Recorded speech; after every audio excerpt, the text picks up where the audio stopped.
ఆయుష్మాన్ భారత్ పథకాన్ని 70 ఏళ్లు పైబడిన వృద్ధులకు కూడా అమలు చేసే ప్రతిపాదనకు కేంద్ర ప్రభుత్వం ఆమోదం తెలిపింది. దీనివల్ల దేశంలోని 6 కోట్ల మంది వృద్ధులకు ప్రయోజనం చేకూరనుంది. గొప్ప మానవతా దృక్పథంతో ప్రభుత్వం ఈ నిర్ణయం తీసుకుందని కేంద్ర మంత్రి అశ్విని వైష్ణవ్ వెల్లడించారు. వ్యక్తుల సామాజిక ఆర్థిక స్థితితో సంబంధం లేకుండా 70 ఏళ్లు పైబడిన సీనియర్ సిటిజన్లందరూ ఆయుష్మాన్ భారత్ పథకం ప్రయోజనాలను పొందేందుకు అర్హులైన సీనియర్ సిటిజన్లు ఏబీపీఎం జేఏవై క్రింద క్రొత్తగా ప్రత్యేకమైన కార్డుని జారీ చేస్తారు. ఈ నిర్ణయంతో దాదాపు 6 కోట్ల మంది సీనియర్ సిటిజన్లు సంవత్సరానికి 5 లక్షల వరకు ఉచిత చికిత్స సౌకర్యాన్ని పొందే అవకాశం ఉందని తెలిపారు. 2018 సెప్టెంబర్లో ఈ ఆయుష్మాన్ భారత్ ఆరోగ్య బీమా పథకాన్ని ప్రధాని నరేంద్ర మోదీ లాంఛనంగా ప్రారంభించారు. ఆయుష్మాన్ భారత్ పథకం 12.34 కోట్ల కుటుంబాలలో 55 కోట్ల మందికి ఆరోగ్య బీమాను అందించే ప్రపంచంలోనే అతిపెద్ద ఆరోగ్య హామీ పథకం. ఇది వయస్సుతో సంబంధం లేకుండా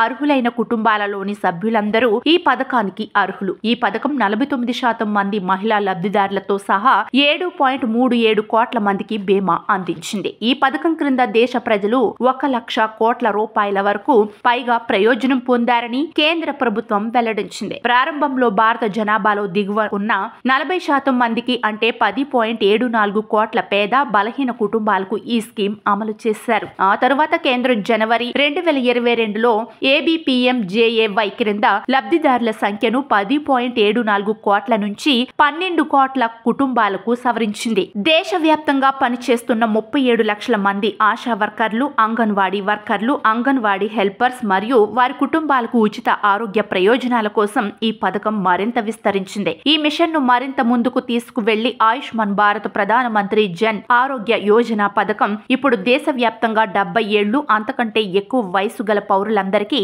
5 లక్షల ఉచిత ఆరోగ్య బీమాను అందిస్తుంది.